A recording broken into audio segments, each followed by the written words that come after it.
ओं नमः शिवाय मोर स्नेहर छात्र छात्री माने दीपुसर ज्ञान यूट्यूब चैनल को स्वागत करुच्ची।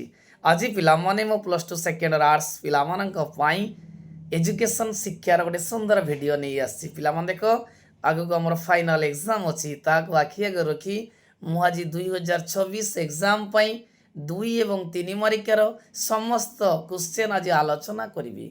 पिलामान देख विगत 10 वर्ष मध्य जो क्वेश्चन गुड़िक आसूची ताहाकू अनुध्यान करी ମୁଁ ଆଜି ଗୋଟିଏ ଭିଡ଼ିଓରେ ସମସ୍ତ 2 ମାରିକିଆ ଏବଂ 3 ମାରିକିଆ କ୍ୱେଶ୍ଚନ୍ ଆଲୋଚନା କରିବି। ବହୁତ ସାରା ପିଲାମାନଙ୍କର ମେସେଜ ମୋତେ ଆସିଥିଲା ଯେ ସାର୍ 2 ମାରିକିଆ 3 ମାରିକିଆ ଡିସ୍କସନ୍ କରନ୍ତୁ। ତେଣୁ ଆଜି ଗୋଟିଏ ଭିଡ଼ିଓରେ ମୁଁ ସମସ୍ତ 2 ମାରିକିଆ 3 ମାରିକିଆ କ୍ୱେଶ୍ଚନ୍ ଆଲୋଚନା କରିବି। ନିଶ୍ଚୟ ପିଲାମାନେ ଏ କ୍ୱେଶ୍ଚନ୍ ଗୁଡ଼ିକ ପରୀକ୍ଷାରେ ଆସିବ ଏବଂ ପରୀକ୍ଷା ସରିଲେ ନିଶ୍ଚୟ କମେଣ୍ଟ ବକ୍ସରେ ଜଣାଇବ ଯେ ଶିକ୍ଷାରେ ଏଇ ବିଷୟର 2 ମାରିକିଆ 3 ମାରିକିଆ ଆସିଛି କି ନାହିଁ। ସବୁ ए टू जेड पिला माने यूनिट 1 रु यूनिट 4 पर्यंत समस्त क्वेश्चन मुझे आलोचना करी।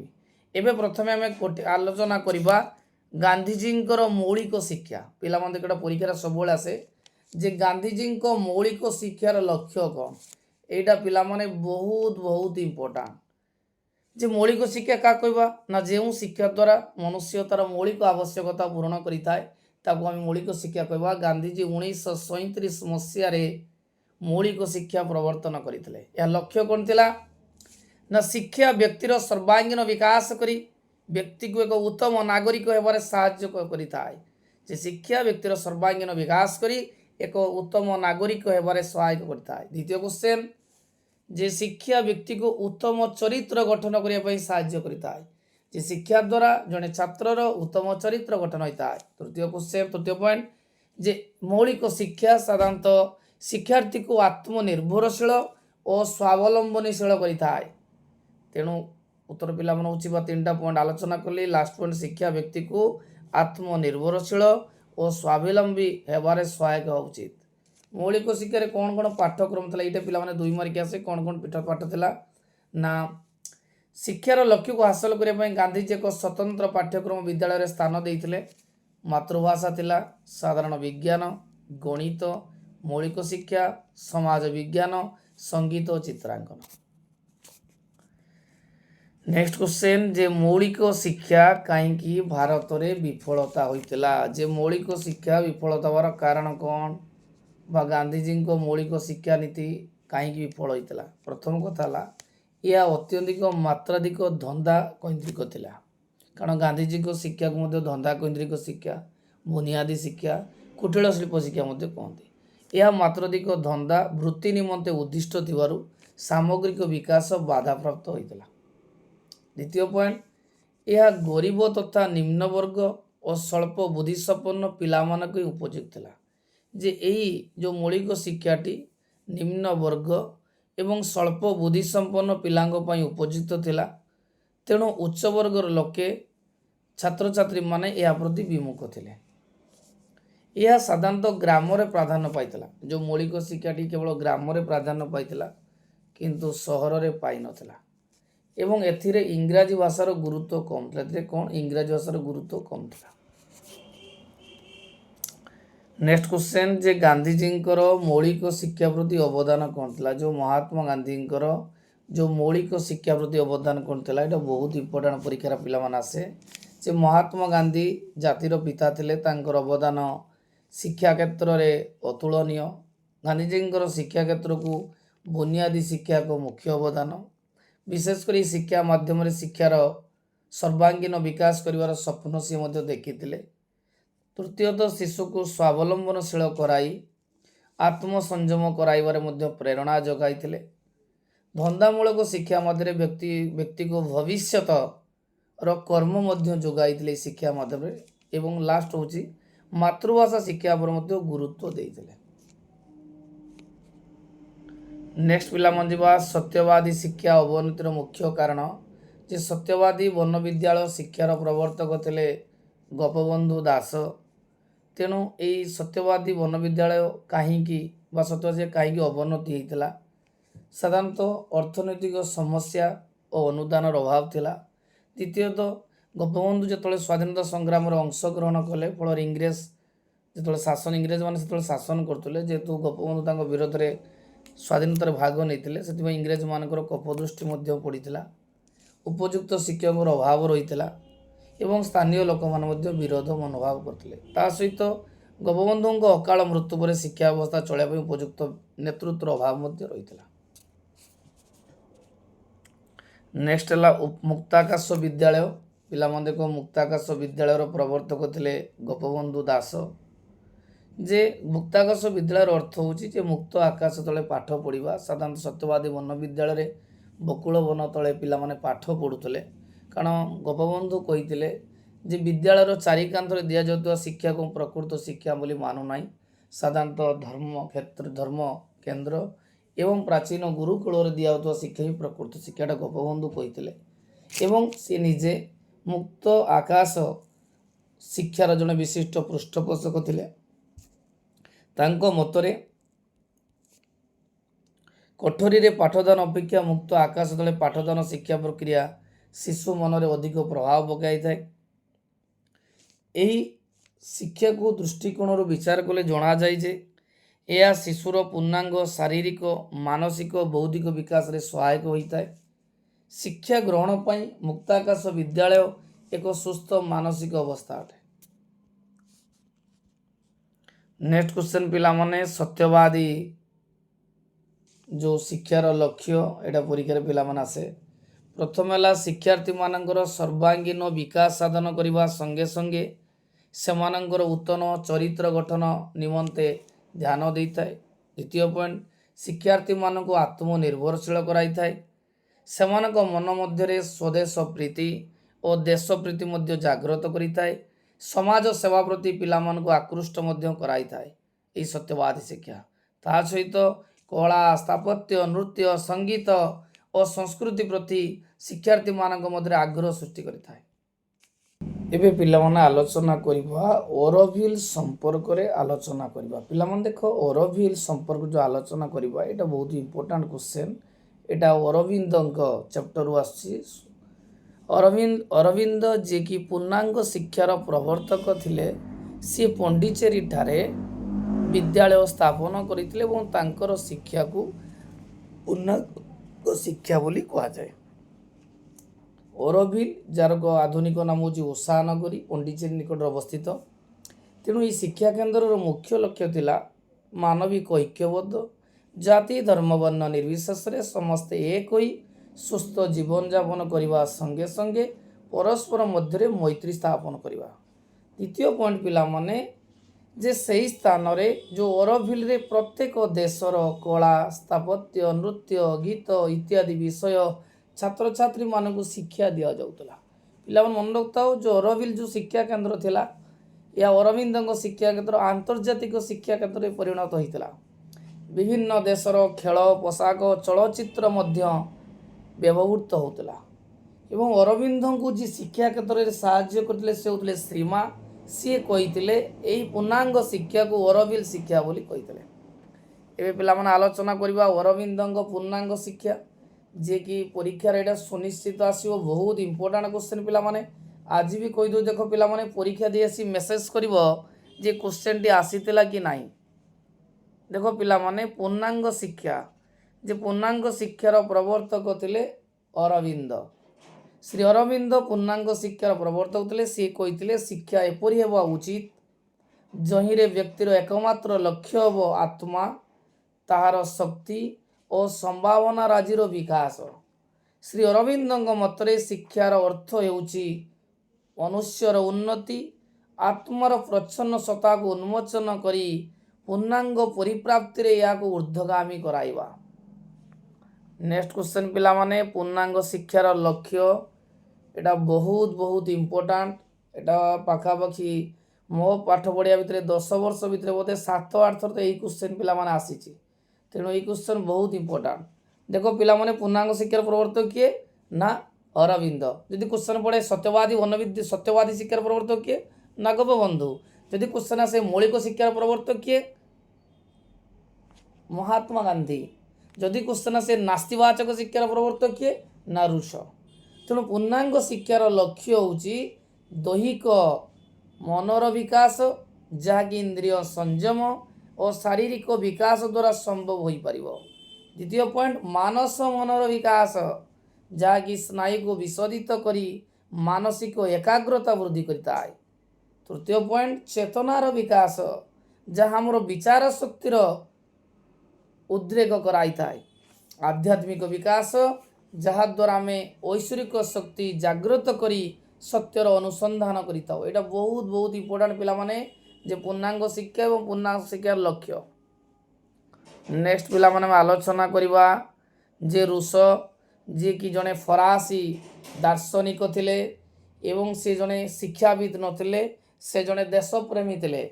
1789 मसीहा ऐतिहासिक फरासी विप्लव रे रूस मुख्य भूमिका ग्रहण करते। शिक्षा को नास्तिवाचक शिक्षा बोली कह जाए। तेणु रूसंग शिक्षार लक्ष्य बहुत इम्पोर्टाट पिला माने परीक्षार सबुबले आसे। सीए कौन कही ना शिशुर अंत प्रवृत्ति और शक्ति सामर्थ्य विकास करवा। शिक्षार लक्ष्य थिला शिशुर जो अंतर्निहित गुणराज रही तार विकास साधन करवा एवं गोटे छात्र छात्री मध्य जो अंतर्निहित गुणराज रही शिक्षा द्वारा किपरि विकास हो पार से गुरुत्व देते। तत्सहित इंद्रियानुभूतिर विकास साधन करने से लक्ष्य रखते एवं प्रत्येक छात्र छात्री जीवन विभिन्न समस्या दे गति करती। देखो शिक्षा द्वारा किपरि समस्या समाधान दक्षता विकास हो पार से रूस गुरुत्व देते। तत्सहित कृत्रिमता एवं अवास्तवता ठारू से दूरे रखुले पिला मानू से शिक्षा को नास्तिवाचक शिक्षा बोली कह जाए। नेक्स्ट क्वेश्चन पिला मन देख बहुत इम्पोर्टाट रूसंकर शिक्षा प्रति अवदान। पिला मन देख केवल मु इम्पोर्टाट क्वेश्चन आलोचना करुच्ची जोटा एग्जाम ओरिएंटेड परीक्षार आसीबो। मु पिला माने 2026 मोर चैनल रे सिलेक्शन 2 मारिका 3 मारिका पोस्ट करी जहाँकि पिला आदृत होता। पिला माने चाहूले जे सर उत्तर प्रोवाइड करंतु। तेणु आजिका वीडियो रे मु क्वेश्चन आंसर डिस्कशन सहित उत्तर गुड़िक मते प्रदान करुच्ची जहाँकि खातार नोट करी मध्य तुम पिला माने परीक्षा प्रिपरेशन करि परिबो। तेणु समय आउ बहुत अल्प दिन रहा पिला माने तेणु मन देकी पाठ पढ़ किपरि अधिक अधिक नंबर रखिबो। देखो रूसंकर शिक्षा क्षेत्र को शिशु केन्द्रिक शिक्षा, नास्तिवाचक शिक्षा, प्रकृतिर पर्यवेक्षण एवं प्रत्यक्ष अनुभूति माध्यम शिक्षार्जन करने उपरे गुरुत्व आरोप करते। विशेषकर शिक्षार्थी मानक स्वाधीन भाव में शिक्षार्जन करने से जो प्रेरणा देइछंती ता स्वागत योग्य। तेणु प्रथम जीवा रूसंगर शिक्षा प्रति अवदान कौन था। प्रथम पॉइंट शिशु केन्द्रिक शिक्षा आधुनिक शिक्षा प्रणाली को तांकर श्रेष्ठ दान थिला।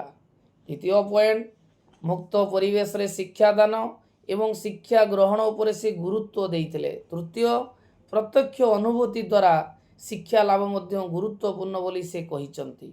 तत्सहित क्रीड़ा पद्धति क्रिया साधन पद्धति कार्य माध्यम शिक्षा क्षेत्र पई तांकर अनन्य अवदान अटे। अनुशासन और दंडर प्रयोग को विरोध करी दंडमुक्त शिक्षादान संभव बोली से कही एवं विशेषकर नास्तिवाचक शिक्षा जो शिक्षा क्षेत्र से अवदान तांकर मुख्य अवदान थिला। जे नास्तिवाचक शिक्षा रूसंगर शिक्षा प्रति एक महान अवदान थिला। नेक्स्ट पिला मन देखो से नास्तिवाचक शिक्षा में आलोचना करवा जोटा कि परीक्षार बहुत थर आसे पाखापाखि 6-7 थर मु पढ़ेवा भितर आस सालानी।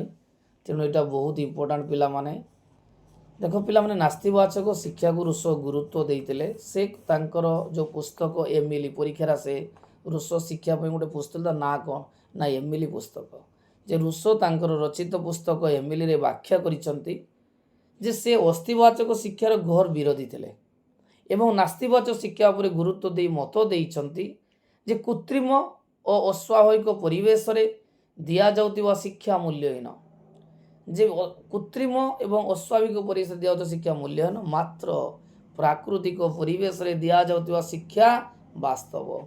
एवं रूसंग पिला मन देखो प्रकृतिवादी शिक्षावादी बोली मते कहंती कारण प्रकृति कूल रे पिला माने किपरि पाठ पढ़िबे सेति रूस प्रथम व्यक्ति जे कि गुरुत्व आरोप करथिले। तेणु शिक्षार्थी को कठोर कृत्रिमता कठोरता एवं अवास्तवता ठारू दूरे रखिबा उचित बोली से कहिथिले। ଏବଂ ସାମାଜିକ ଶୃଙ୍ଖଳାରେ ବାନ୍ଧି ଶିକ୍ଷାଦାନ ଦ୍ୱାରା ଶିକ୍ଷାର୍ଥୀର କିପରି ସମ୍ପୂର୍ଣ୍ଣ ସ୍ୱାଧୀନତା ହୋଇନଥାଏ। ତାର ଅର୍ଥ ହେଉଛି ସାମାଜିକ ଶୃଙ୍ଖଳାରେ ବାନ୍ଧି ଶିକ୍ଷାଦାନ କରିବା ଦ୍ୱାରା ତାହା ଶିକ୍ଷାର୍ଥୀଙ୍କୁ ସମ୍ପୂର୍ଣ୍ଣ ସ୍ୱାଧୀନତା ଦେଇନଥାଏ। ମୁକ୍ତ ଭାବରେ ଶିକ୍ଷାଦାନ ନିତ୍ୟାନ୍ତ ଜରୁରୀ। ଇନ୍ଦ୍ରିୟାନୁଭୂତି ଦ୍ୱାରା ଶିକ୍ଷାର୍ଥୀ ଆପେ ଆପେ ଶିକ୍ଷା ଲାଭ କରିଥାଏ। ନେକ୍ସଟ କ୍ୱେଶ୍ଚନ୍ ପିଲାମାନେ ଯିବା, ଋଷଙ୍କର ଶିକ୍ଷାଦାନ ପ୍ରଣାଳୀ ଓ ନାରୀ ଶିକ୍ଷା କିପରି ଭାବେ ହେବା ଉଚିତ ତାହା ବର୍ଣ୍ଣନା କରିଥିଲେ। ଏଇଟା ବହୁତ ଇମ୍ପୋର୍ଟାଣ୍ଟ ପିଲାମାନେ। ତାଙ୍କର ଶିକ୍ଷାଦାନ ପ୍ରଣାଳୀର ପ୍ରଥମ ପଏଣ୍ଟ ହେଲା ପ୍ରତ୍ୟକ୍ଷ ଅନୁଭୂତି। କାରଣ ଶିକ୍ଷାର୍ଥୀ ବାସ୍ତବ ପରିସ୍ଥିତିରେ ସମ୍ମୁଖୀନ ହେଲେ ପ୍ରତ୍ୟକ୍ଷ ଭାବରେ ଶିକ୍ଷା ଲାଭ କରିଥାଏ। ତେଣୁ ଏ ଯେଉଁ ପ୍ରତ୍ୟକ୍ଷ ଭାବରେ ଶିକ୍ଷା ଲାଭ କରିଥାଏ ଏଇଟା ପ୍ରତ୍ୟକ୍ଷ ଅନୁଭୂତି ଦ୍ୱାରା ଯେଉଁ ସେ ଅର୍ଜିତ ଶିକ୍ଷା କରେ ତା ଦୀର୍ଘସ୍ଥାୟୀ ବୋଲି ସେ କହିଥିଲେ। ଦ୍ୱିତୀୟ ପଏଣ୍ଟ ଯେ ଆବିଷ୍କାରମୂଳକ ପଦ୍ଧତି, ଯେ ନିଜର ଅନେକ ଅଭିଜ୍ଞତା ଏବଂ ଜ୍ଞାନର ପ୍ରୟୋଗ କରାଯାଇ ନୂତନ ଜ୍ଞାନ ଆହରଣ କରାଯାଇଥାଏ। ତେଣୁ ଏହାକୁ ଆବିଷ୍କାରମୂଳକ ପଦ୍ଧତି ଦ୍ୱାରା ସମ୍ଭବ ବୋଲି କହିଥିଲେ। ତା ଛଡ଼ା କ୍ରୀଡ଼ା ମାଧ୍ୟମରେ ଶିକ୍ଷା, ଶିକ୍ଷାର୍ଥୀ ଖେଳିବାକୁ ଭଲ ପାଏ। କ୍ରୀଡ଼ା ହିଁ ଶିକ୍ଷାଦାନର ଏକ ଉପଯୁକ୍ତ ପଦ୍ଧତି। ତେଣୁ କ୍ରୀଡ଼ା ଦ୍ୱାରା ଶିକ୍ଷାର୍ଥୀ ସ୍ୱାଧୀନ ସ୍ୱତଃସ୍ଫୂର୍ତ୍ତି ଭାବରେ ଶିକ୍ଷା ଲାଭ କରିଥାଏ। ନେକ୍ସଟ ପିଲାମାନେ ଆଉ ଗୋଟେ ପଏଣ୍ଟ ଅଛି ଯେ ଭ୍ରମଣ ଓ ପର୍ଯ୍ୟବେକ୍ଷଣ। ଯେ ଏମିଲିକୁ କିଛି ପଚାରିବା ଦରକାର ନାହିଁ, ସେ ନିଜେ ଅନ୍ୱେଷଣ କରି ଶିକ୍ଷା ଲାଭ କରୁ। କାରଣ ତାଙ୍କର ଏମିଲି ପୁସ୍ତକରେ ସେ ବର୍ଣ୍ଣନା କରିଥିଲେ ଯେ କୌଣସି ଛାତ୍ରଛାତ୍ରୀଙ୍କୁ କିଛି ପଚାରିବା ଦରକାର ନାହିଁ, ସେ ନିଜେ ଅନ୍ୱେଷଣ ଶିକ୍ଷା ଲାଭ କରିବ। କାରଣ ଶିକ୍ଷାର୍ଥୀ ନିଜେ ନିଜର ପରିବେଶ, ନଦୀ, ପାହାଡ଼କୁ ପର୍ଯ୍ୟବେକ୍ଷଣ କରୁ ଏବଂ ଶିକ୍ଷା ଲାଭ କରୁ। ନେକ୍ସଟ ପିଲାମାନେ ଯିବା, ଜନ୍ ଡୁଇ ଜଣେ ଆମେରିକା ଶିକ୍ଷାବିତ୍ ଥିଲେ। ତାଙ୍କର ଶିକ୍ଷା ପ୍ରତି ବହୁତ ଗୁଡ଼ିଏ ଲକ୍ଷ୍ୟ ଥିଲା। ଏଇଟା ପରୀକ୍ଷାରେ ସବୁବେଳେ ଆସେ। ଯେ ଜନ୍ ଡୁଇଙ୍କର ଶିକ୍ଷା ପ୍ରତି ଲକ୍ଷ୍ୟର ପ୍ରଥମ ପଏଣ୍ଟ ନୂତନ ମୂଲ୍ୟବୋଧର ସୃଷ୍ଟି କରିବା। ଯେ ନୂତନ ମୂଲ୍ୟବୋଧର ସୃଷ୍ଟି କରିବା। ଦ୍ୱିତୀୟ ପଏଣ୍ଟ ହେଲା ଅଭିଜ୍ଞତାର ନିରବିଚ୍ଛିନ୍ନ ପୁନର୍ଗଠନ ହେଉଛି ଶିକ୍ଷା। ଶିକ୍ଷାର୍ଥୀ ନିଜକୁ କ୍ରିୟାଶୀଳ କରି, ଯେପରି ଶିକ୍ଷାର୍ଥୀ ପାଠ ପଢ଼ି ନିଜକୁ କିପରି ପରିସ୍ଥିତି ସହିତ ଖାପ ଖୁଆଇ ଚଳାଇବ ସେଥିପାଇଁ ସେ ଗୁରୁତ୍ୱ ଦେଇଥିଲେ। ତତ୍ସହିତ ସୁସ୍ଥ ଜୀବନଯାପନ ପାଇଁ ଶାରୀରିକ ବିକାଶ ଉପରେ ମଧ୍ୟ ଗୁରୁତ୍ୱ ଦେଇଥିଲେ। ପିଲାମାନେ ମନେ ରଖିଥାଅ ଯେ ଜନ୍ ଡୁଇ ଜଣେ ଆମେରିକା ଶିକ୍ଷାବିତ୍ ଥିଲେ ଏବଂ ତାଙ୍କର ଶିକ୍ଷା ପ୍ରତି ବହୁତ ଗୁଡ଼ିଏ ଅବଦାନ ଥିଲା। ତେଣୁ ତାଙ୍କ ଶିକ୍ଷା ପ୍ରତି ଯେଉଁ ଲକ୍ଷ୍ୟ ରହିଛି ଖାଲି ପଏଣ୍ଟ ମନେ ରଖିବ ଯେ ନୂତନ ମୂଲ୍ୟବୋଧ ସୃଷ୍ଟି କରିବା, ଅଭିଜ୍ଞତା ନିରବିଚ୍ଛିନ୍ନ ପୁନର୍ଗଠନ ହେଉଛି ଶିକ୍ଷା ଏବଂ ଶିକ୍ଷାର୍ଥୀକୁ ଉତ୍ତମ ଚରିତ୍ର ଗଠନ କରିବାରେ ସାହାଯ୍ୟ କରିଥାଏ। ତା ସହିତ ବିଭିନ୍ନ ପରିସ୍ଥିତି ସହିତ କିପରି ଛାତ୍ରଛାତ୍ରୀ ଖାପ ଖୁଆଇ ଚଳାଇବେ ସେଥିପାଇଁ ମଧ୍ୟ ସେ ଚେଷ୍ଟା କରିଥାଏ। ଜନ୍ ଡୁଇଙ୍କର ଶିକ୍ଷା ପ୍ରତି ଅବଦାନ ଆଲୋଚନା କରିବା। ପିଲାମାନେ ଦେଖ, ଜନ୍ ଡୁଇଙ୍କର ଶିକ୍ଷା ପ୍ରତି ଅବଦାନ ଅତୁଳନୀୟ। ତାଙ୍କ ମତରେ ଶିକ୍ଷା ବ୍ୟକ୍ତିର ସୃଜନଶୀଳ ମନୋଭାବ, ବୈଜ୍ଞାନିକ ଦୃଷ୍ଟିଭଙ୍ଗୀରେ ବିକାଶ ସାଧନ କରିଥାଏ। ଏହା ଶିକ୍ଷାର୍ଥୀମାନଙ୍କ ମନରେ ଗଣତାନ୍ତ୍ରିକ ଚିନ୍ତାଧାରା ଉଦ୍ରେକ କରିଥାଏ। ତେଣୁ ଶିକ୍ଷକ ଶିକ୍ଷାର୍ଥୀର ଜଣେ ବନ୍ଧୁ, ଉପଦେଷ୍ଟା ଓ ପଥ ପ୍ରଦର୍ଶକ ଭାବରେ କାମ କରିଥାନ୍ତି। ଏବଂ ତାଙ୍କର ଅବଦାନର ପ୍ରଥମ ପଏଣ୍ଟ ଥିଲା ଶିଶୁ କେନ୍ଦ୍ରିକ ଶିକ୍ଷାର ପ୍ରବର୍ତ୍ତନ ଓ ତାହାର ପ୍ରସାର। ଦ୍ୱିତୀୟ ପଏଣ୍ଟ ଅଭିଜ୍ଞତାର ପୁନର୍ଗଠନ ମାଧ୍ୟମରେ ସାମାଜିକ ପରିସ୍ଥିତିର ଉପଯୁକ୍ତ ଭାବେ ସମଯୋଜିତ ହେବାର ସୁଯୋଗ ସୃଷ୍ଟି କରିବା। ତୃତୀୟ ପଏଣ୍ଟ ଶିକ୍ଷାର୍ଥୀମାନଙ୍କୁ ସମାଜର ଉନ୍ନତି କରିବା ପାଇଁ ପ୍ରେରଣା ଯୋଗାଇବା।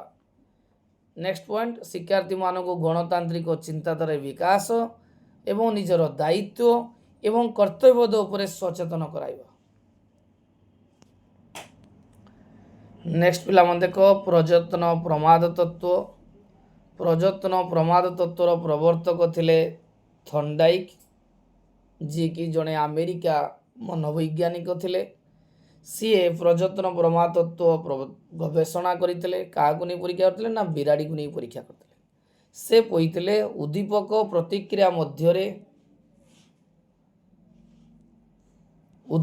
ପ୍ରତିକ୍ରିୟା ମଧ୍ୟରେ ବାରମ୍ବାର ସମ୍ପର୍କ ପ୍ରତିଷ୍ଠା ଦ୍ୱାରା ହେଉଥିବା ସଂଯୋଗ ଶିକ୍ଷଣ ଅଟେ। ତାକୁ ସଂଯୋଗବାଦ କୁହାଯାଏ। ଲକ୍ଷ୍ୟ ହାସଲ ପାଇଁ ବାରମ୍ବାର ବିଫଳ ଚେଷ୍ଟା କରି ଶେଷରେ ସଫଳ ଚେଷ୍ଟା ଲକ୍ଷ୍ୟ ହାସଲ କରିବାରେ ସାହାଯ୍ୟ କରିଥାଏ। ବିଶେଷ କରି এই ଯେଉଁ ପ୍ରଯତ୍ନ ପ୍ରମାଦ ତତ୍ତ୍ୱ ବିଜ୍ଞାନ ଓ ଗଣିତ ଶିକ୍ଷା କ୍ଷେତ୍ରରେ ପ୍ରୟୋଗ ବହୁଳ ଅଟେ ବୋଲି ଥର୍ଣ୍ଡାଇକ୍ କହିଥିଲେ। नेक्स्ट क्वेश्चन गेस्टालट शब्दर अर्थ कौन ये भी पिला माने बहुत इंपोर्टेंट क्वेश्चन परीक्षा सब आसे जे गेस्टालट होची जर्मनी शब्द जार अर्थ होची समग्राकृति बा जर्मनी भाषा ता कहते गठन प्रणाली यही बा मन रखता पिला माने अंतर्दृष्टि शिक्षण तत्वर प्रवर्तक थिले कलहर एवं ये जो अंतर्दृष्टि शिक्षण तत्वर जो मनोवैज्ञानिक माने थिले समाने विश्वास करती जे जेकोसी परिस्थिति रे कोनोसी पदार्थ बा प्रक्रियार अंश अपेक्षा वस्तुर समग्रता उपरे बेसी गुरुत्व दिया आवश्यक शिक्षण मध्य समग्र वस्तु बा परिस्थिति उपरे निर्भर करता है। तृतीय पॉइंट सबु प्रकार आविष्कार उद्भावन ए अंतर्दृष्टि फल संभव हो पारिछि। नेक्स्ट पिला माने आलोचना करिबा जो थंडाइंकर छुआ पिला माने तीनोटी नियम थिला परीक्षार सबुबले आसे जे थंडाइंकर तीनोटी नियम थिला गोटे अभ्यास नियम गोटे प्रस्तुति नियम फलाफल नियम परीक्षार इंपोर्टेंट छुआ परीक्षार कंपलसरी क्वेश्चन आसीबो। जे अभ्यास नियम कौन कहूँ ना गोटे कार्य को बारंबार अभ्यास करने द्वारा प्रतिफलित अनुभूति मध्यरु संगृहित शिक्षा को अभ्यास नियम पर आधारित शिक्षा कहुए। पिला देखो तुम परीक्षा गोटे उपवाद्य आसो जी उपवाद्यटी को जब आम घरे बारंबार 10 थर अभ्यास करिथिबा ताने उपवाद्यटी आमर मन रही एवं परीक्षा जी आम डिटो लिखा जो गोटे लंग क्वेश्चन अच्छी तोर जो मौलिक शिक्षा अच्छी मुझे जो आज गली परीक्षा आज पढ़ी काली की परीक्षा देवी परीक्षा मोर मन पड़ोनी तो तापर 10 थर मुझे अभ्यास करी परीक्षा जी गोटा गोटा लिखी अधिक नंबर रखी तेणु अभ्यास नियम निश्चय आवश्यक जेको शिक्षार्थी हो अभ्यास करने पड़ो। तृतीय प्रस्तुति नियम अनुଯାयी शिक्षण प्रक्रिया आरंभ शिशुर मानसिक अवस्था प्रति दृष्टि देवा एकांत आवश्यक कारण पिलाटी पाठ पढ़ा इच्छा करुच्ची कि ना जदि इच्छा करूथो ताले पढ़ाइले शिक्षण फलप्रद हो जदि इच्छा कर ताले पढ़ाइले सी विरक्ति भाव प्रकाश कर तेणु किसी फलप्रद हे ना। फलाफल नियम प्रत्येक शिक्षण फलाफल उपर विशेष गुरुत्व देता है। दृष्टांत स्वरूप क्षुधार्थ बिराड़ी दुग्धपान करने उद्देश्य बाक्स बाहर को चली आसवा परे से सफल ही बाहर को आसी दुग्धपान कला मात्र दुग्ध नथिले से चेष्टा करि न थांता तार अर्थ हूँ जी बिराटी को आम गोटे पंजरा रखा ताको जदि क्षीरटा रखा ताने से क्षीरटा पीवाई इच्छा प्रकाश करिवो से बारंबार आसो खाइबा पीवाई जदि नथिबो से कहीं आसो तेणु फलाफल नियम निश्चय दरकार। नेक्स्ट पॉइंट शिक्षण प्रक्रियार वैशिष्ट्य बहुत इंपोर्टेंट पिला मन देख शिक्षण यहाँ परीक्षार 3 मारिकिया पिला माने निहाती आसीबो जदि न आसीबो मते कमेंट बॉक्स रे जणैबो जे शिक्षण होउची आचरणगत परिवर्तन को शिक्षण बोली कहंती। शिक्षण वैशिष्ट्यर प्रथम पॉइंट जे आचरणगत परिवर्तन। द्वितीय पॉइंट विभिन्न परिस्थिति सहित खाप कोई चलिबार धारा को शिक्षण कहा जाए। जेकोसी परिस्थिति हो आम जदि खाप कोई चलेबा ताको शिक्षण कहा जाए। शिक्षण एक स्वयं क्रियाशील धारा गोटे पिलाटी पाठ पढ़ा इच्छा प्रकाश करुच्ची फाइनाल परीक्षा अच्छी आगक मो +2 रे अधिक नंबर रखी घर किसी कहूना से निजे निजे बस पाठ पढ़ुची तेणु यहाँ गोटे स्वयं क्रियाशील धारा जिज्ञासार अन्वेषणमूलक कार्य को शिक्षण कहते। पिला देखो 3टा पॉइंट लिखले 3 मार्क मिले किसी असुविधा नहीं। नेक्स्ट पिला देख पर्यवेक्षणात्मक शिक्षण पिला देख क्वेश्चन आसे जे पर्यवेक्षणात्मक शिक्षण प्रवर्तक किए ना आल्बर्ट बांदुरा। बांदुरा क्यों देशर लोक ना कानाडा देशर लोक बांदारा सॉरी मनोता पिला माने आउथर को देखो पर्यवेक्षणात्मक शिक्षण प्रवर्तक होउछन्ती आल्बर्ट बांदुरा। बांदुरा होउछन्ती कानाडा देशर लोक से क्या नहीं परीक्षा करते ना बबा कंढे को नहीं परीक्षा करते। पिला गोटे 2 मार्क आसे जे पर्यवेक्षण शिक्षण एपरि एक प्रक्रिया जहाद्वारा पर्यवेक्षक अन्य मानकर व्यवहार को निरीक्षण करे धारण करे एवं से व्यवहार को परवर्ती समय प्रदर्शन करता है। गोटे एग्जाम्पल देखा जदि जड़े शिशु तार पितामाता को परस्पर प्रति जत्नशील थिबार पर्यवेक्षण करे तेबे परवर्ती समय शिशुटी परिवार सदस्य प्रति जत्नशील थाए। अर्थात जदि जड़े शिशुर पितामाता तांको निज पितामाता को स्नेह करुवे श्रद्धा करुवे एवं तांको भीतर भल पाइबार संपर्क थिबो एवं से शिशुटी देखुथबो जे मो बापा माँ କିପରି ମୋ ବୁଢ଼ା ବା ବୁଢ଼ୀମାନଙ୍କୁ ଭଲ ପାଉଛନ୍ତି, ଜେଜେବା ଜେଜେଙ୍କୁ ଭଲ ପାଉଛନ୍ତି। ତେଣୁ ପରିବାର ଭିତରେ ଯେଉଁ ବଣ୍ଡିଂଟା ସିଏ ଦେଖିବ, ସିଏ ମଧ୍ୟ ସେହିପରି ଭାବରେ ବ୍ୟବହାର ପ୍ରଦର୍ଶନ କରିବ। ଏଇଟା କୁହନ୍ତି ପର୍ଯ୍ୟବେକ୍ଷଣାତ୍ମକ ଶିକ୍ଷଣ। ଯଦି ଆମେ ଏକ୍ଜାମ୍ପଲ୍ ଛୁଆ ଦେଖିବା, ପ୍ରଥମ ପଏଣ୍ଟ, ଗୋଟିଏ ଶିଶୁ ମୁହଁର ଭାବଭଙ୍ଗୀ ତାର ମନୋଭାବ ବୁଝିବାରେ ସକ୍ଷମ ହେବ। ଯେ ପର୍ଯ୍ୟବେକ୍ଷଣ ଶିକ୍ଷଣର କ'ଣ ହେଇପାରିବ ନା, ଗୋଟିଏ ଶିଶୁ ମୁହଁର ଭାବଭଙ୍ଗୀ ତାର ମନୋଭାବ ବୁଝିବାରେ ସକ୍ଷମ। ଦ୍ୱିତୀୟ, ଅନ୍ୟ ଚୋରି କରିବା ଦେଖି ଜଣେ ଶିଶୁ ଚୋରି କରିବା ଶିଖିବା। ଆଉ ଗୋଟେ ଉଦାହରଣ ହେଉଛି, ଦେଖ ପିଲାମାନେ ପରୀକ୍ଷାରେ ଆସେ 2-3ଟା ଏକ୍ଜାମ୍ପଲ୍ ମୁଁ କହିବି। ଦେଖ, ଗୋଟିଏ ଶିଶୁ ପର୍ଯ୍ୟବେକ୍ଷଣାତ୍ମକ ଶିକ୍ଷଣର ଉଦାହରଣ, ଯେ ଗୋଟିଏ ଶିଶୁ ମୁହଁର ଭାବଭଙ୍ଗୀ ତାର ମନୋଭାବ ବୁଝିବାରେ ସକ୍ଷମ ହେବ। ଦ୍ୱିତୀୟ ପଏଣ୍ଟ, ଯେ ଅନ୍ୟ ଚୋରି କରିବା ଦେଖି ଜଣେ ଶିଶୁ ଚୋରି କରିବା ଶିଖିବ। ତୃତୀୟ, ଅନ୍ୟ ଜଣଙ୍କୁ ବିନା ଅନୁମତିରେ ଶ୍ରେଣୀଗୃହକୁ ଚକୋଲେଟ୍ ଆଣୁଥିବାରୁ ଦଣ୍ଡିତ ଦେବାର ଦେଖି ନିଜେ ନିଜରୁ ବିରତି ହେବ। ସ୍କୁଲ ସାର୍ ପିଟିଲେ ଚକୋଲେଟ୍ ଆଣିଛି, ତେଣୁ ସେ ଛୁଆଟି ଡରିକି ଆଉ ଆଣିବନି। ଶିଶୁଟିଏ କ୍ରମେ ଚାଲିବା ଶିଖିବ। ନେକ୍ସଟ ପିଲାମାନେ ଦେଖ, ଅଭିପ୍ରେରଣା ବହୁତ ଇମ୍ପୋର୍ଟାଣ୍ଟ କ୍ୱେଶ୍ଚନ୍ ପିଲାମାନେ। ଅଭିପ୍ରେରଣା, ଯେ ଅଭିପ୍ରେରଣା ହେଉଛି ଲାଟିନ୍ ଶବ୍ଦ ମୋଭେରୁ ଆସିଛି, ତାର ଅର୍ଥ ହେଉଛି ଗତିଶୀଳ। ଆନ୍ତ ଅଭିପ୍ରେରଣା କାହା କୁହନ୍ତି ନା, ଯେଉଁ ଅଭିପ୍ରେରଣା ବ୍ୟକ୍ତିର ପ୍ରବୃତ୍ତି, ଅନ୍ତଃପ୍ରେରଣା, ଆତ୍ମନୁତି ଇତ୍ୟାଦି ସହିତ ଜଡ଼ିତ, ତାହାକୁ ଆନ୍ତ ଅଭିପ୍ରେରଣା କୁହାଯାଏ। ତାର ଅର୍ଥ ହେଉଛି ଜଣେ ପିଲା, ଜଣେ ଶିକ୍ଷାର୍ଥୀ ନିଜେ ନିଜେ ଆଗ୍ରହ ସୃଷ୍ଟି କରିବ ପଢ଼ିବା ପାଇଁ, ତା ମଧ୍ୟରେ ନିଜର ଜିଜ୍ଞାସା ସହିତ ମୁଁ ଅଧିକ ନମ୍ବର ରଖିବି, ପାଠ ପଢ଼ିବି, ଆଗକୁ ଚାକିରି କରିବି, ଭବିଷ୍ୟତ ନିଜର ଲକ୍ଷ୍ୟ ପୂରଣ କରିବ, ସେଟା କୁହନ୍ତି ଆନ୍ତ ଅଭିପ୍ରେରଣା।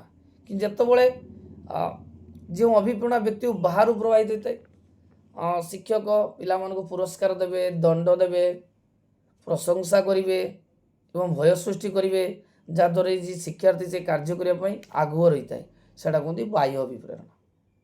ଏବେ ପିଲାମାନେ ଆଲୋଚନା କରିବା ଶିକ୍ଷଣରେ ଅଭିପ୍ରେରଣାର ଭୂମିକା। ଏଇଟା ପିଲାମାନେ ପରୀକ୍ଷାରେ 3 ମାର୍କିଆ ଆସେ। ପ୍ରଥମ ପଏଣ୍ଟ, ଅଭିପ୍ରେରଣା ହେଉଛି ଶିକ୍ଷଣର ଏକ ଗୁରୁତ୍ୱପୂର୍ଣ୍ଣ ଅଂଶ। ଏହା ଶିକ୍ଷଣକୁ ସ୍ୱତନ୍ତ୍ର ଭାବେ ପ୍ରଭାବିତ କରିଥାଏ। ଦ୍ୱିତୀୟ ପଏଣ୍ଟ, ଏହା ଶିକ୍ଷଣ ପାଇଁ ଆବଶ୍ୟକ କାର୍ଯ୍ୟାବଳୀକୁ ଆରମ୍ଭ ଓ ତ୍ୱରାନ୍ୱିତ କରିଥାଏ। ତୃତୀୟ ପଏଣ୍ଟ, ଅଭିପ୍ରେରଣା ଶିକ୍ଷାର୍ଥୀ ମନରେ ଆଗ୍ରହ ସୃଷ୍ଟି କରି ଶିକ୍ଷଣର ଶେଷ ପର୍ଯ୍ୟନ୍ତ ଧରି ରଖିଥାଏ। ତାପରେ ଦେଖ, ଶିକ୍ଷଣ ପ୍ରକ୍ରିୟାରେ ନିଜର ପ୍ରଗତି ବିଷୟରେ ଜାଣି ଶିକ୍ଷାର୍ଥୀ ଆଗ୍ରହୀ ହୋଇଥାଏ। ଶିକ୍ଷାର୍ଥୀ ପ୍ରଶଂସା, ସମ୍ମାନ, ପୁରସ୍କାର, ଦଣ୍ଡ ଦ୍ୱାରା ଶିକ୍ଷଣ ପାଇଁ ଅଭିପ୍ରେରିତ ହୋଇଥାଏ। ନେକ୍ସଟ କ୍ୱେଶ୍ଚନ୍ ପିଲାମାନେ ଦେଖ, ଏଇଟା ସବୁବେଳେ ପରୀକ୍ଷାରେ ପିଲାମାନେ ଆସେ ଏଇ କ୍ୱେଶ୍ଚନ୍ଟି, ଯେ ଶ୍ରେଣୀଗୃହରେ ବ୍ୟବହାର କରାଯାଉଥିବା ଯେକୌଣସି 3ଟି ଅଭିପ୍ରେରଣା କୌଶଳ। ପ୍ରଥମ ପଏଣ୍ଟ ହେଲା, ଦେଖ, ଶିକ୍ଷକ ଶିକ୍ଷାଦାନ ସମୟରେ ବିଭିନ୍ନ ପ୍ରକାର କୌଶଳ ଅବଲମ୍ବନ କରନ୍ତି, ଯାହାଦ୍ୱାରା ଶିକ୍ଷାର୍ଥୀମାନେ ଶିକ୍ଷା ପ୍ରତି ଅଭିପ୍ରେତ ହେବେ। ପ୍ରଥମ ହେଲା ଆଗ୍ରହ ସୃଷ୍ଟି। ଆଗ୍ରହ ଦ୍ୱାରା ଶିକ୍ଷାର୍ଥୀ କୌଣସି ପ୍ରକାର କାର୍ଯ୍ୟରେ ମନୋଯୋଗ କରିଥାଏ। ସେଥିପାଇଁ ପ୍ରଥମେ ଶିକ୍ଷା ପ୍ରତି ଏବଂ ଶିକ୍ଷାୟତନ ପ୍ରତି ଶିକ୍ଷାର୍ଥୀର ଆଗ୍ରହ ସୃଷ୍ଟି ଏକାନ୍ତ ପ୍ରয়োଜନ। ଦ୍ୱିତୀୟ ପଏଣ୍ଟ, ସଫଳତା ସମ୍ପର୍କରେ ସଚେତନତା। ଶିକ୍ଷାର୍ଥୀକୁ ତାର ସାଫଲ୍ୟ ସମ୍ପର୍କରେ ସଚେତନ କଲେ ସେ ଶିକ୍ଷା ଗ୍ରହଣ ପାଇଁ ନିଜେ ନିଜେ ଅଭିପ୍ରେତ ହେବ। ଯେ ବାରମ୍ବାର ପ୍ରୋଗ୍ରେସ୍ ରିପୋର୍ଟ ଦିଆଯିବ, ପରୀକ୍ଷାରେ ତୁମେ ଏତେ ନମ୍ବର ରଖିଛ, କମ୍ ରଖିଛ, ଅଧିକ କଲେ କ'ଣ ହେବ, ଏଇଟା ଶିକ୍ଷକଙ୍କର ଦାୟିତ୍ୱ। ତୃତୀୟ ହେଲା ଦଣ୍ଡ ଓ ପ୍ରଶଂସାର ଉପଯୁକ୍ତ ବିନିଯୋଗ। ବିଶେଷ କରି ଶିଶୁମାନଙ୍କୁ ପ୍ରଶଂସା କଲେ ଶିକ୍ଷା ପ୍ରତି ସେମାନଙ୍କ ଆଗ୍ରହ ଆସିଥାଏ। ତେଣୁ ଦଣ୍ଡର ପ୍ରୟୋଗ ଶିକ୍ଷାର୍ଥୀକୁ ନିରୁତ୍ସାହିତ କରେ। ତେଣୁ ଉପଯୁକ୍ତ ସମୟରେ ଦଣ୍ଡ ପ୍ରଶଂସାର ପ୍ରୟୋଗ କରିବା ଉଚିତ। ନେକ୍ସଟ କ୍ୱେଶ୍ଚନ୍ ପିଲାମାନେ, ଯେ ପ୍ରାଥମିକ ଶିକ୍ଷାକୁ ସାର୍ବଜନୀନ କରିବା ନିମନ୍ତେ 5ଟି ପନ୍ଥା ବହୁତ ଇମ୍ପୋର୍ଟାଣ୍ଟ। ଯେ ଜାତି, ଧର୍ମ, ବର୍ଣ୍ଣ ନିର୍ବିଶେଷରେ ସମସ୍ତଙ୍କୁ ଶିକ୍ଷା ଯୋଗାଇ ଦେବାକୁ ସାର୍ବଜନୀନକରଣ କୁହନ୍ତି। କାରଣ ସମସ୍ତେ ପାଠ ପଢ଼ିବା ଦରକାର। ସେଥିପାଇଁ ଆମ ସରକାର ସର୍ବଶିକ୍ଷା ଅଭିଯାନ ମଧ୍ୟ କାର୍ଯ୍ୟକାରୀ କରିଛନ୍ତି, ଯେ 7ରୁ 14 ବର୍ଷ ଯୁକ୍ତ ପିଲାମାନେ କିପରି ମାଗଣାରେ ପାଠ ପଢ଼ିବେ, ସେଥିପାଇଁ ଗୁରୁତ୍ୱ ଦିଆଯାଇଛି। ପ୍ରଥମ ପଏଣ୍ଟ ହେଲା, ଯେ ପ୍ରାଥମିକ ଶିକ୍ଷାକୁ ସାର୍ବଜନୀନକରଣ କରିବା ପାଇଁ ଯେଉଁ 5ଟି ପନ୍ଥା ରହିଛି। ପ୍ରଥମ ପଏଣ୍ଟ, ଯେ ବିଦ୍ୟାଳୟରେ ଗୃହର ବାତାବରଣ ସୃଷ୍ଟି କରିବା ଓ ଛାତ୍ରଛାତ୍ରୀମାନଙ୍କ ମନୋବୃତ୍ତି ଓ ଆଗ୍ରହ ଉପରେ ଗୁରୁତ୍ୱ ଦେବା। ଦ୍ୱିତୀୟ ପଏଣ୍ଟ, ଉପଯୁକ୍ତ ଓ ଆକର୍ଷଣୀୟ ଶିକ୍ଷା ସାଧନ ସାମଗ୍ରୀ ଯୋଗାଇ ଦେବା, ଯାହାଦ୍ୱାରା କି ପିଲାମାନଙ୍କର ପାଠ ପଢ଼ିବା ପାଇଁ ଆଗ୍ରହ ସୃଷ୍ଟି ହେବ। ତୃତୀୟ, विद्यालय परिसर रे मध्याह्न भोजन जे मध्याह्न भोजन देले पिलामानकर स्कूल आसिया पई इच्छा प्रकाश हो ता सहित क्रीडार व्यवस्था करा जिवो जदरे पिलामानक मध्य कौतूहल सृष्टि हो से पढ़िबे विद्यालय रे अधिक संख्यक क्रीडा उपकरण रखिबा जहाँद्वारा पिलामाने स्वतंत्र पढ़िया इच्छा प्रकाश करेंगे। लास्ट पॉइंट प्राथमिक शिक्षा निमित्त शिशु मानक पई कोनोसी देयर व्यवस्था न करिया कोनोसी फी रखा जीवनी। जातीय संगति पिलामान देख जातीय संगति सबले क्वेश्चन आसी थाए जातीय संगति पई हमर मध्य संपूर्णानंद कमिटी होइतिला 1961 मसिया रे विभिन्नता मध्य एकत्र बंधन को जातीय संगति कहा जाए जे अनेक प्रकार वैषम्य मध्य सुसंगठित एकता को जातीय संगति कहा जाए। सामाया सामाजिक राजनैतिक धर्मगत और सांस्कृतिक एकता को बुझाई थाए एवं जातीय भावधारा चिंता आदर्श आचार व्यवहार और मूल्यबोध प्रकृतिर अभिन्नता समाज रे विभिन्न व्यक्ति मानक मध्य समप्राणता ऐक्यबद्ध जातीय संगति सृष्टि करिଥାଏ। नेक्स्ट क्वेश्चन जो आंतर्जातिक शिक्षार लक्ष्य कौन। प्रथम पॉइंट आंतर्जातिक शिक्षार लक्ष्यर प्रथम पॉइंट जे स्वाधीन चिंताधारार विकास साधन करिबा। द्वितीय पॉइंट देशात्मक मनोभावर विकास करिबा। तृतीय पॉइंट सहयोगिता गुणर विकास साधन करिबा। जातीय संगति को कौन माने प्रतिबंधक कौन अच्छी परीक्षा पिला माने सब आसे जे जातीय संगतिर प्रतिबंधक। प्रथम पॉइंट भाषागत विरोध जे भाषागत पार्थक्य तो देखा जाउथिबा भाषागत विरोध जातीय संगतिर प्रधान प्रतिबंधक। स्थानगत विरोध गोटे देश रे विभिन्न राज्यर विभिन्न गोष्ठीर लोकमानक मध्य स्थान अधिकार निमंते सर्वदा संघर्ष चली या फल सांप्रदायिक गंडगोल सृष्टि होउछि। यह ही जातीय संगति प्रतिष्ठा दिगरे अंतराय सृष्टि करुछि। नेक्स्ट होछि धर्मगत विरोध जे भारत एक धर्मनिरपेक्ष राष्ट्र एटार विभिन्न धर्मावलंबी लोक माने बास करती। धर्मगत प्रभाव को केन्द्र करी सृष्टि होतिबा कलह सबू जातीय संगति प्रतिष्ठा दिगरे अंतराय सृष्टि करे। नेक्स्ट पिला मन देखो परिवेश शिक्षार लक्ष्य बहुत बहुत इम्पोर्टाट सबुले पिला माने परीक्षा रे आसे जे प्रथम पॉइंट परिवेश संपर्क रे शिक्षार्थी मान को ज्ञान प्रदान करवा जे परिवेश संपर्क रे शिक्षार्थी मान को ज्ञान प्रदान करवा। द्वितीय पॉइंट पारिपार्श्विक भारसाम्यर अवक्षय और तार कारण संपर्क रे छात्र छात्री मान को बुझेवा। तृतीय पॉइंट परिवेश जनित समस्यार समाधान उपाय निर्धारण करवा। लास्ट पॉइंट परिवेश सुरक्षा पई निजर दायित्वबोध संपर्क रे छात्र छात्री मान को अवगत कराइबा। नेक्स्ट पिला मन देखो परिवेश प्रदूषण कारण कौन कौन पाई परिवेश प्रदूषण होता है। प्रथम पॉइंट है सचेतनतार अभाव अज्ञता। द्वितीय है दारिद्र्य। तृतीय है द्रुत शिल्पायन और जानवाहन संख्या वृद्धि। तृतीय है द्रुत जनसंख्या वृद्धि शहरीकरण एवं लास्ट पॉइंट जंगल क्षय और जंगल पोड़ी। एवं पिला माने आमे जीवा मूल्यबोध परीक्षा रे मूल्यबोध आसे पिला माने जे मूल्यबोध क्या कहती मूल्यबोध शिक्षार लक्ष्य परीक्षा आसे। मूल्यबोधर अर्थ हो मूल्यबोधर कौन एक निर्दिष्ट अर्थ ना यह कौन एक कार्य नाचिबा गाइबा खेलिबा इत्यादि करने समय जदि ता अन्यर क्षति साधन करि न थाए एवं आत्मतृप्ति दे थाए से मूल्यबोध थाए। साधारणतः मूल्यबोध एक चिंताधारा व विचारधारा को बुझाई थाए। यह एक अंतर्निहित गुण व्यक्ति जदि निजस्व आवश्यकता परिपूर्ण निमंते अनैतिक कार्य करने को इच्छा प्रकाश करे तेबे ता मूल्यबोधर अभाव रही कहुए।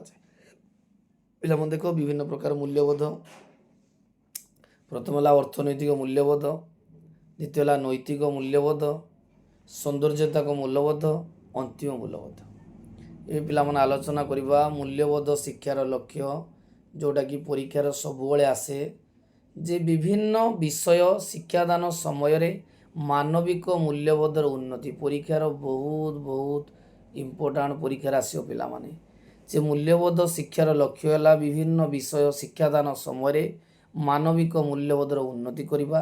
द्वितीय पॉइंट धार्मिक चिंताधारार विकास करवा। तृतीय निजर परंपरा को बजाय रखा। चतुर्थ निजर मानविकता वृद्धि करवा। पंचम सामाजिक प्राणी भाव में बंचार प्रयास करवा। लास्ट क्वेश्चन देख पिला माने आजिकार देख पिला माने वर्तमान मु सबु यूनिट रो क्वेश्चन गुडी आलोचना करिदेली एवं यही क्वेश्चन गुड़िक बहुत एग्जाम ओरिएंटेड पिला मन देखो विभिन्न प्रीवियस ईयर क्वेश्चन गुड़िक देखिबो ए क्वेश्चन गुड़िक निहाती थिबो तेणु ये क्वेश्चन गुड़िक सदा सर्वदा परीक्षा आसी थाए तेणु जो क्वेश्चन गुड़िक आलोचना कली पिला माने घरे टिके प्रैक्टिस करिवो एवं देखिबो एग्जाम रे 2 मार्किया 3 मार्किया तुम बहुत सुंदर भाव रहो। देखो पिला माने लास्ट क्वेश्चन होची शिक्षा रे सूचना प्रजुक्ति विद्यार गुरुत्व एटा बहुत इंपोर्टेंट छुआ। देखो वर्तमान यांत्रिक दुनिया रे प्रत्येकटी विषय विज्ञान प्रसूत यंत्र उपरे पर्यवेसित विशेषकर कंप्यूटर टेलीविजन आदि समग्र विश्व को संकुचित करिछि। तेणु शिक्षा रे उपयुक्त शिक्षण विकास निमंते प्रजुक्ति विद्यार आवश्यकता रही। यह द्वारा कौन प्रथम पॉइंट या द्वारा शिक्षागत चाहिदा को सामना करी उपयुक्त परिवेश प्रस्तुत करवा। द्वितीय पॉइंट पाठ्यक्रम प्रस्तुति शिक्षादान प्रणाली उन्नतीकरण। तृतीय पॉइंट मूल्यांकन और परिमाप रे साहाय्य। चतुर्थ शिक्षा योजना रे सहायता सह शिक्षा प्रशासनिक क्षेत्र में व्यापक व्यवहार करिताय। पंचम शिक्षा सहायक सरंजाम प्रस्तुति आवश्यक। लास्ट पॉइंट विभिन्न शिक्षा समस्यार समाधान में व्यवहार करा जाउछि। देखो पिला माने वर्तमान मु सब क्वेश्चन आलोचना कली जदि वीडियोटी भल लगी निहाती लाइक करिवो चैनल को सब्सक्राइब करिवो एवं कमेंट करिया पई भूलिबोनी एवं सांग मानकु शेयर करिवो एवं जो दिन एजुकेशन एग्जाम सरिवो निश्चय पिला मन मते कमेंट रे जणाइबो जे क्वेश्चन गुडी आसीतला कि नहीं।